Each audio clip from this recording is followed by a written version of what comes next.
Okay. Okay, so if you take a shower, you're super clean, right? Actually more clean than if you would make wudu.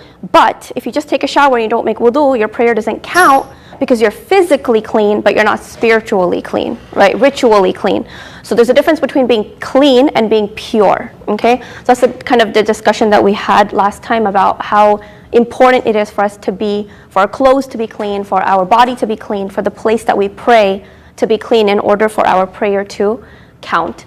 So today we're starting with this hadith, which is al-jarasu mazamiru shaitan, which basically saying that bells are the instruments of shaitan. So the context in which this hadith was said is the context of travel. So back in the day, people, when they used to travel in the desert, they would take dogs with them for protection. It's kind of like having a guard dog with you. So they would take these dogs and they would put bells on the dogs so that they wouldn't, if they got lost, they would know how to find them. Or if the dog went hunting, they would know where the dog is. So they would put these bells on them. And sometimes the bells would be like really, really big and really noisy. So the size of the bell was like looked down upon. So the Prophet ﷺ said that if you have a dog and they have these gigantic bells, then the angels are not going to travel with you. So that's why he said don't have, like you can have a small bell if necessary, like just so you know, right? Because what else are you going to do? So you're allowed to have like a dog with a small bell, but if it's like super loud and it starts to sound like music, then the angels would not be with the caravan, right? And you want the angels to be with you. You want the angels to protect you. So you don't want to have these dogs with the big bells. That was the context in which he said it in. Imam al-Nawawi in his book, he placed it in the chapter of what is that it's disliked to take a dog on travel. So basically it's makruh. It's not haram to take a dog to travel with you with a bell on it, but it's makruh, right? Because you want the angels to be with you. Okay, why isn't this going further? Yes.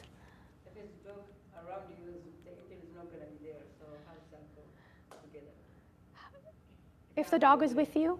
Let's say, as a Muslim, you don't have to have a dog at home. In your house, no. Yeah. But the ruling on dogs, even at home, is that if you're somebody whose property needs protecting, you can keep them outside. Yeah. So like you can keep them in the courtyard. So your dog can have a bell on it, but it shouldn't be like so big and so loud that it sounds like music. No, I'm not talking about the bell. I'm Okay. talking about the dog. Just the dog. If you have a dog, the angels So if it's will- outside the house, the angels will still come to your house. Outside the house is okay. And I don't know the exact, like, there's not one answer to this, but you know how some people are blind or they have like health issues and they need like a service dog? So the scholars have different rulings on that based on the person's condition, because it becomes a necessity for them to have the dog because it's going to save their life, right? But when we say like the angels don't enter the house, it's because you just have a dog for no reason and now the najis is getting everywhere, that the angels don't enter a place like that. But there's exceptions to the rule. And even like the Sahaba themselves, sometimes they had dogs outside the house, right, for protection purposes. So even here, they would take the dog sometimes for protection or for hunting. So basically that's why it's not haram, it's makruh to have like this really big bell on the dog. Okay, so the next hadith is الطعام الشاكر كالصائم الصابر. The Arabic is a little messed up. So the Prophet ﷺ said, the one who eats and is thankful is like the one who fasts and is patient, which is actually really interesting. So in English we have similes. You guys heard of similes before in school? What are similes? Like an as, yeah. So we use them in poetry and in literature, right? So similes, they compare two things. So the Prophet ﷺ is comparing a person who fasts to a person who eats, right? And this is not referring to Ramadan, by the way, because Ramadan fasting is fard, right? But we're talking about the fast that we do extra, like the nafil fast, Monday and Thursday. What other do we do? Like the fasting every other day, or like the 3 months. What did you say? The white days, yeah, the 3 every month. We just fasted Ashura, right? Ashura just passed. That's an extra fast. So for these types of fasts, or the ones that people just do because they want to, like some people love giving charity, some people love fasting. So whatever good deed you choose. So if you love fasting, you do these extra fasts, that's great, right? Fasting is amazing. What the Prophet ﷺ said about fasting is like, there's no fixed reward for fasting. That's amazing.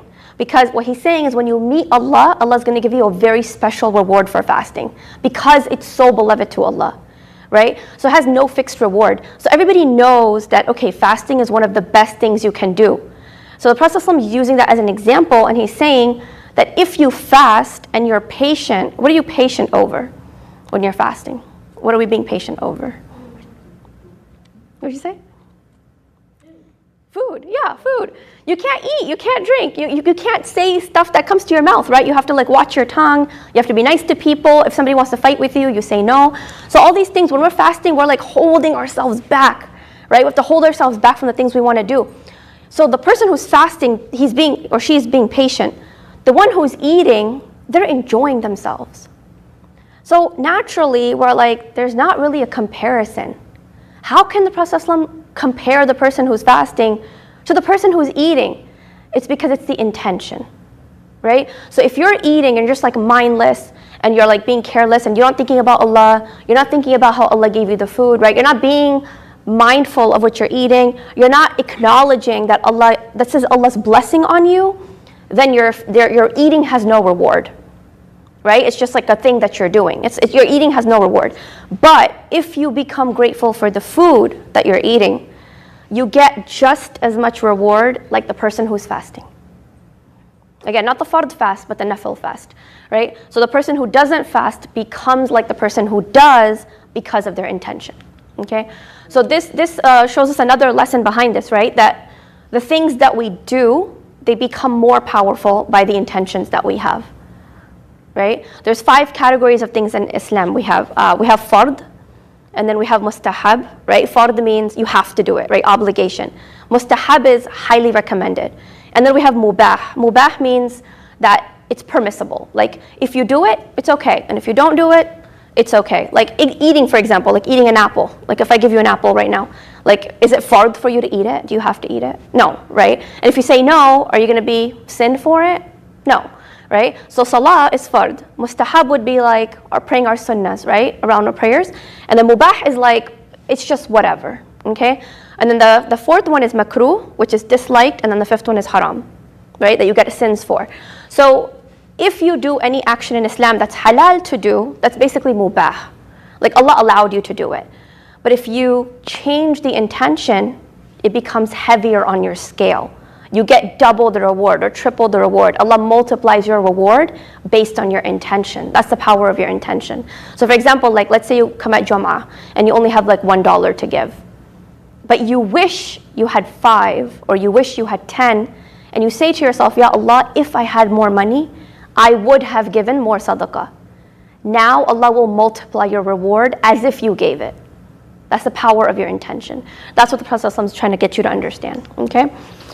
So maximizing your opportunities. The small things that we do every day, they can become multiplied. And basically this is an example of this. So Juwairiya radiallahu anha, she was a wife of the Prophet ﷺ, right? And one of the things that she would do after Fajr prayer, she would sit there. Like she would say salam and not move from that spot. She would sit in that spot and then she would start doing adhkar. Lots and lots of du'as, adhkar, reading Quran, praising Allah. Everything that she knew, she would just be sitting there from Fajr until sunrise, right? That's almost like an hour and a half worth of time that she would be sitting there doing these adhkar.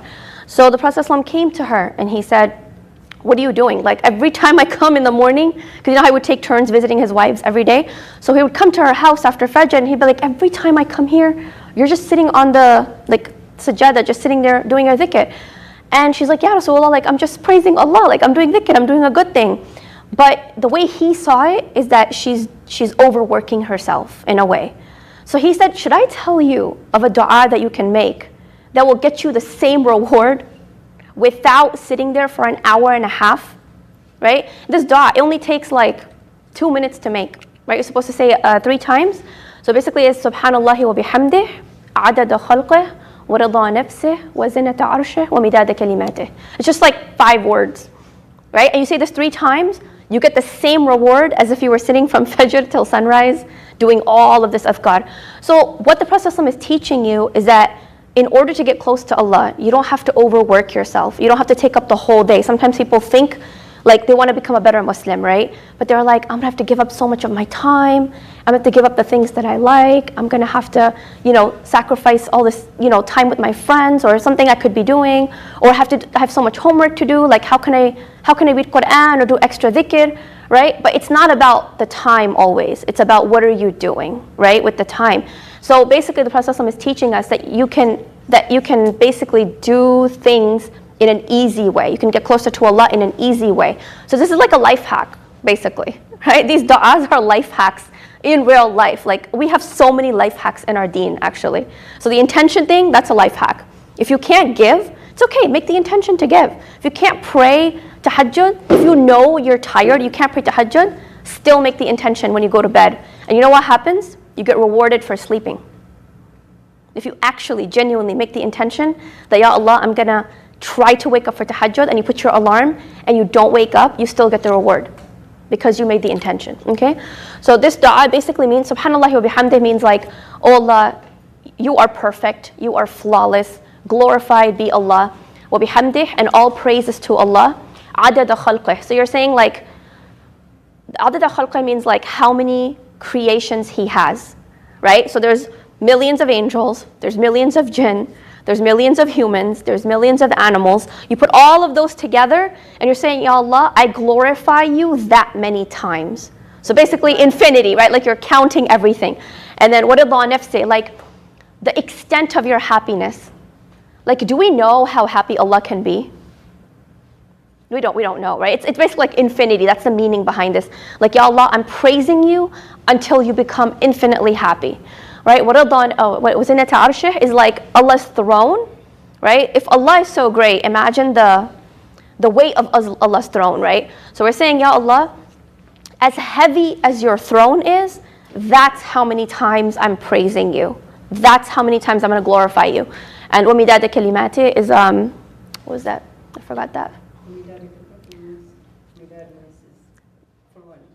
The vast. Allah, yeah.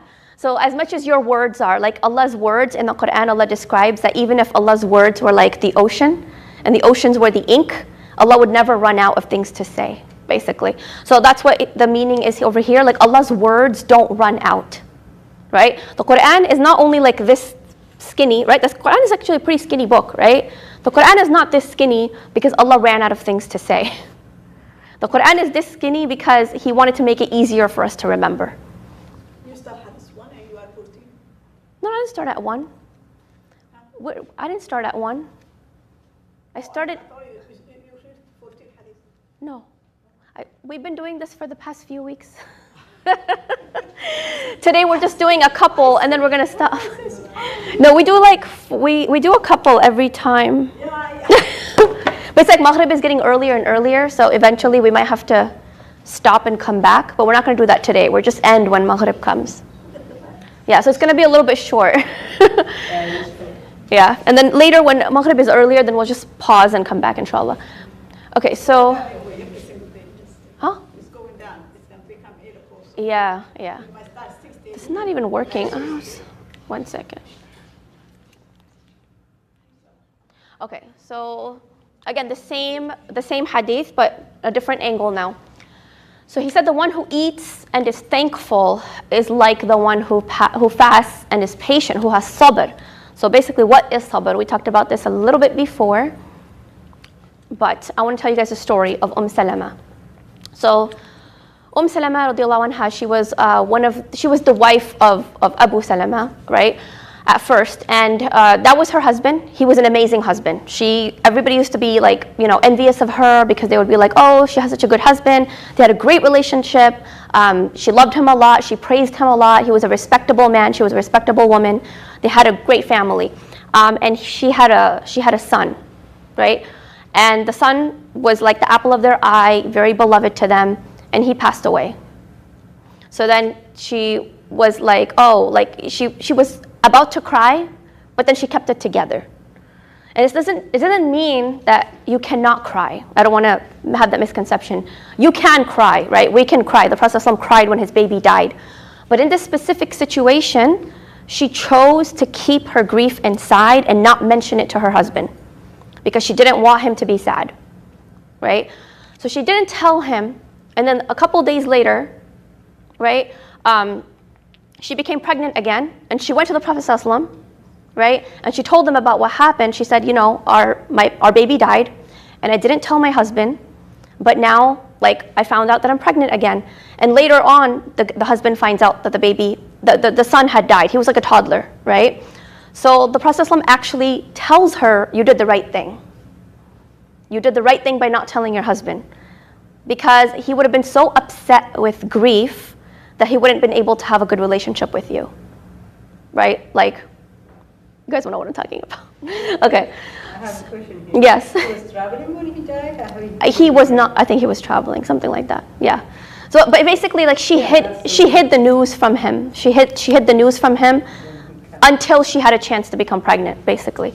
So the Prophet ﷺ praised her, and he said, you did a good thing by not like telling him, because then Allah wouldn't have been like blessed you with good news again.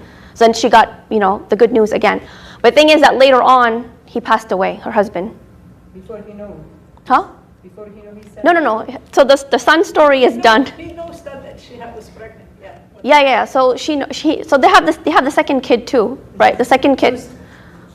There is one story. There's two stories. Okay. There's What passed, she didn't tell her husband. The second at the time, because she didn't tell her husband, she kept to herself as a sabira.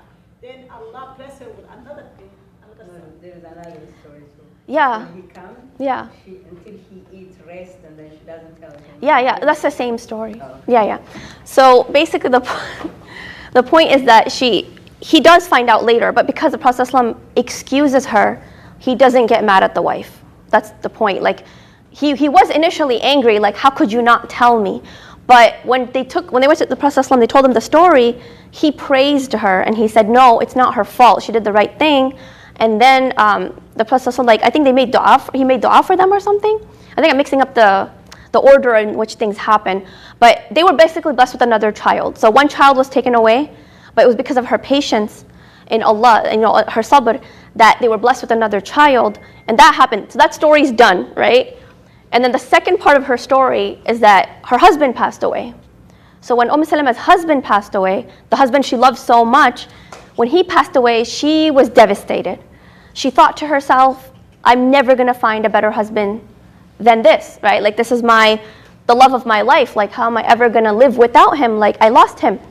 So the Prophet ﷺ tells her some dua, right? He says, say, Inna lillahi wa inna ilayhi raji'un. Allahumma ajurni fi musibati wa akhlif li khayran minha. Like, oh Allah, like recompense me for what I lost and give me something better, right? And he said, if you say these words with conviction, Allah will give you something better than what she lost. So she herself is telling us the story, and she says, I said these words, I made the dua because the Prophet himself told me to make the dua. But in my mind, I was still doubtful. I thought, who could be better than my husband? There's no man alive that I would like to marry after him. So I'm asking Allah to give me something better, but I can't imagine anybody better. I don't know anybody in this city who's better than my husband who passed away. And then after her iddah is over, her waiting period is over, the Prophet himself, ﷺ, proposes to her. That's how she becomes one of the wives of the Prophet, ﷺ.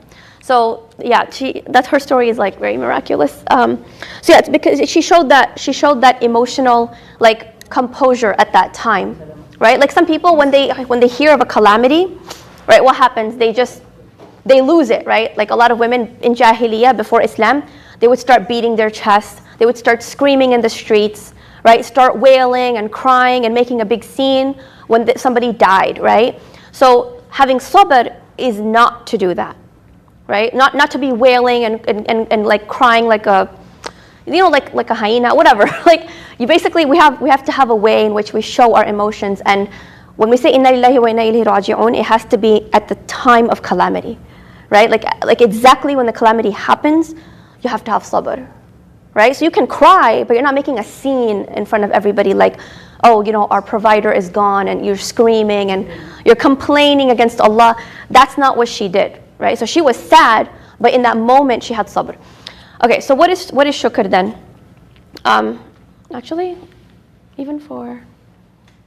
this is also for sabr. So another meaning of sabr is the story of Hajar, basically, and Asiya. So Hajar, what she did was when Ibrahim alayhi salam left her, right? She had a different type of sabr. Her sabr was not just like, okay, I'm not going to do anything, but in the moment, she didn't question her husband, right? First, she asked him, why are you leaving us here, right? In the beginning, when Ibrahim alayhi salam is leaving Hajar, she asked him, like any wife would, like, why are you leaving me and the baby in the middle of the desert? And he didn't say anything, right? Then she asked him again, and he didn't say anything again. And then finally she asked him, did Allah ask you to do this? Did Allah ask you to leave us here? And he said, yes.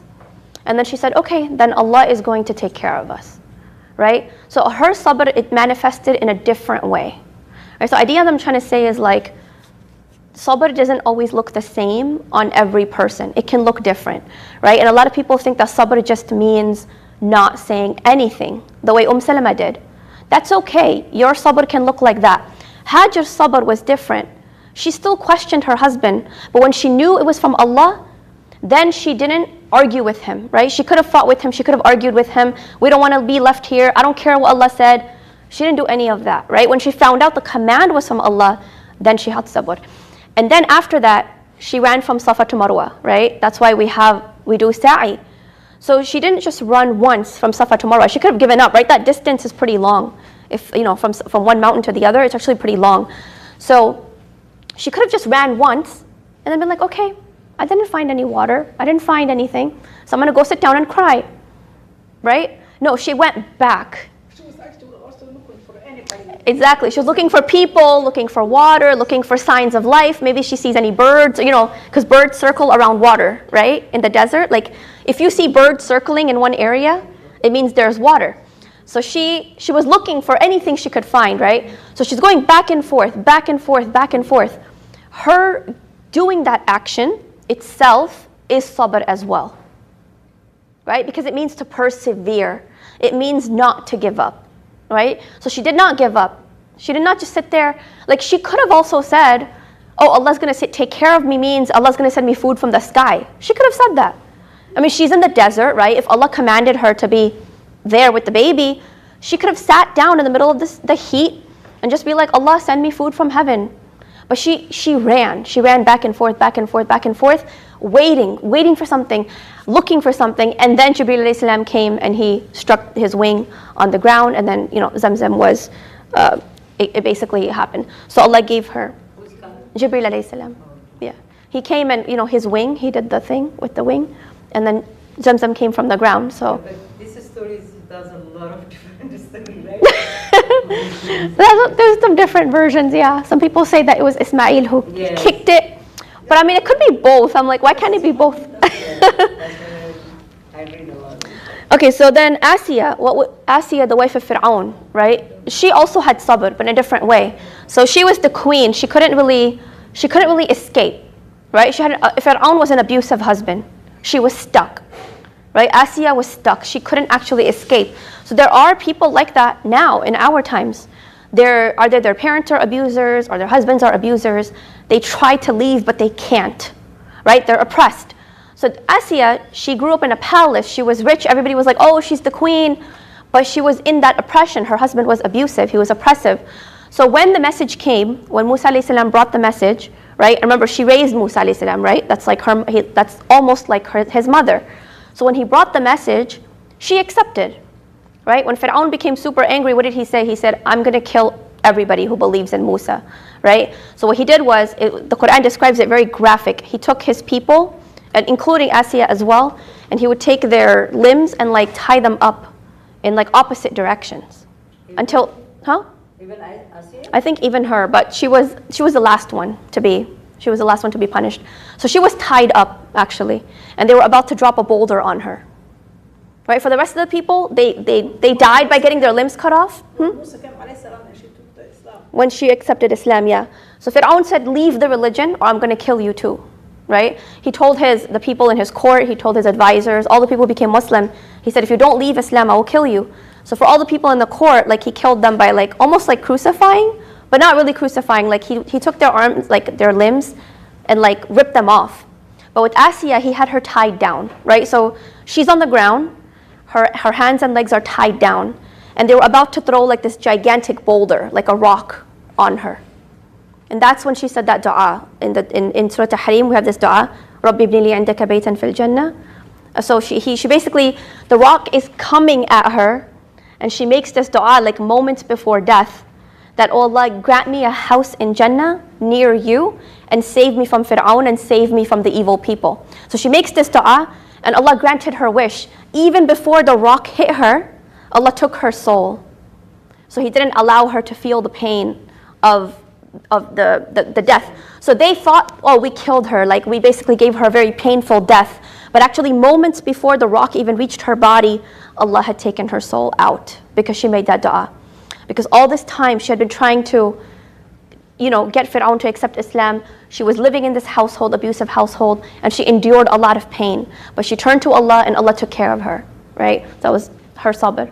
Shukr, I don't really have anything here, but shukr basically means like you acknowledge your blessings, right? It's not about just saying alhamdulillah. It's actually about acknowledging what Allah gave you. You recognize what Allah gave you, right? Your individual blessings and the blessings that we all have, right? Like food, water, shelter, being in a safe country, being in a safe environment, having a masjid to go to, having a community, having education. These are all blessings that we all enjoy, right? And then we have our very specific blessings. Like you might have a talent that somebody else doesn't have, right? And you might have a talent that she doesn't have. Like everybody has different gifts Allah gave us. Everybody has different talents Allah gave us. So shukr means first you acknowledge it.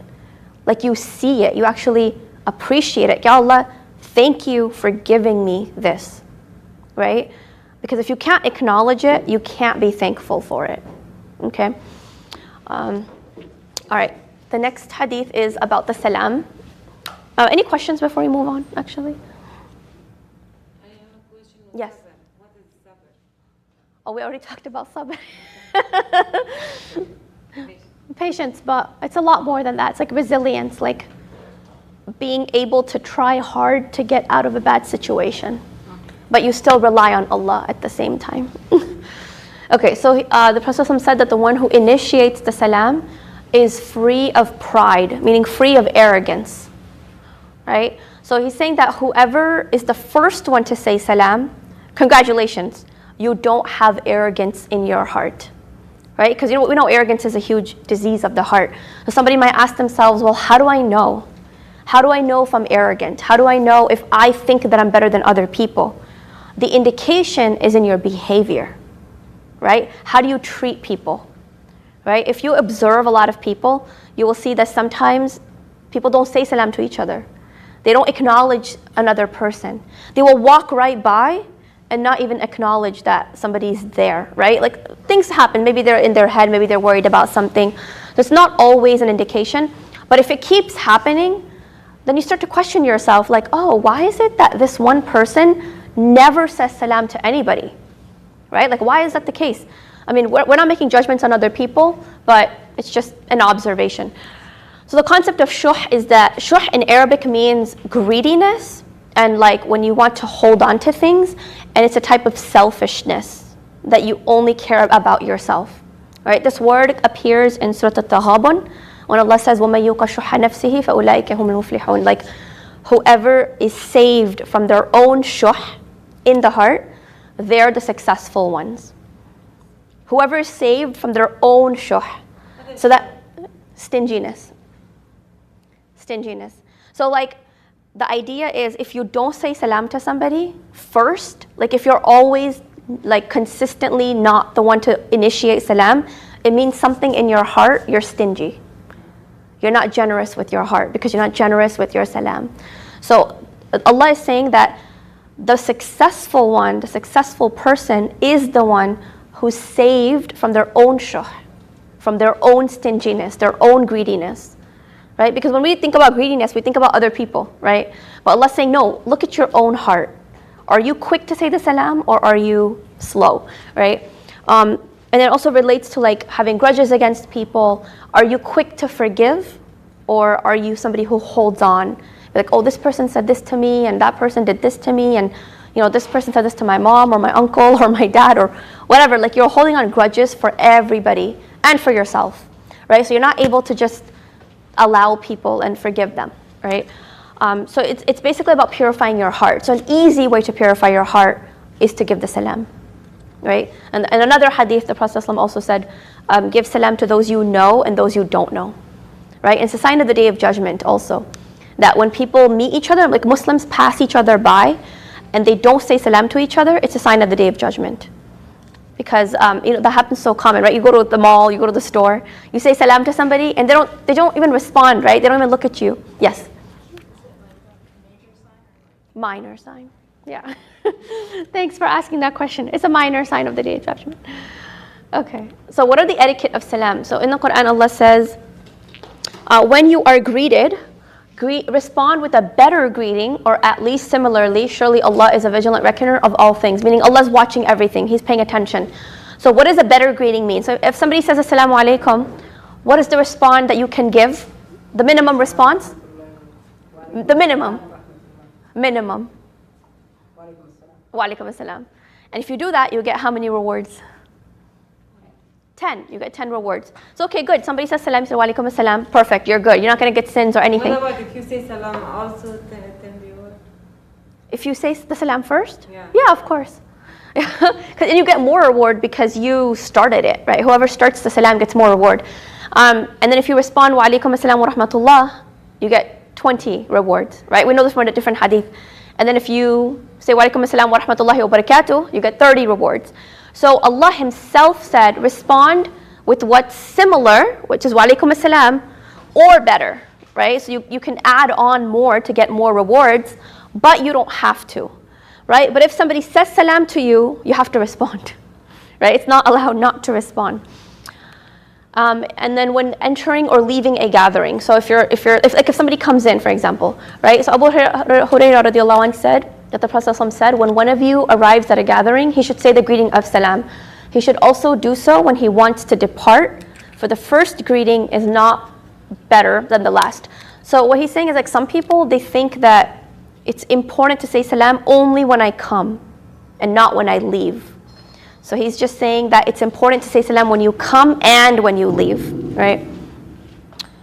Okay. We're going to do the adhan, I think. Okay, so the Prophet also said that what are some of the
hadith and then we'll stop, inshallah.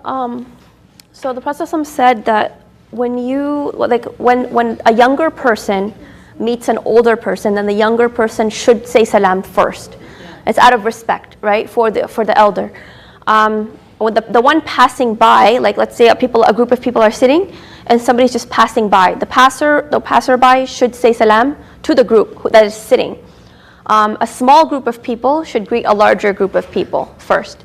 And the one who's riding should greet the one who's walking. And that's because of like if you're riding a camel or a horse or something, in our days it'll be like a car. Like if you're sitting in your car and like somebody's walking, you should say salam to them first.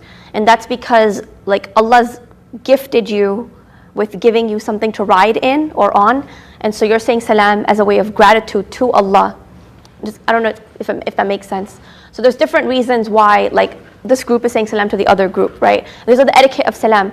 But all of this being said, still the first person to say salam is still better, right? So if you're older, you know that the child should greet you, but if you say salam first, you're better in the eyes of Allah, right? If any of these rules get reversed, it's okay. Like this is just like a guideline for who should be giving salam to who.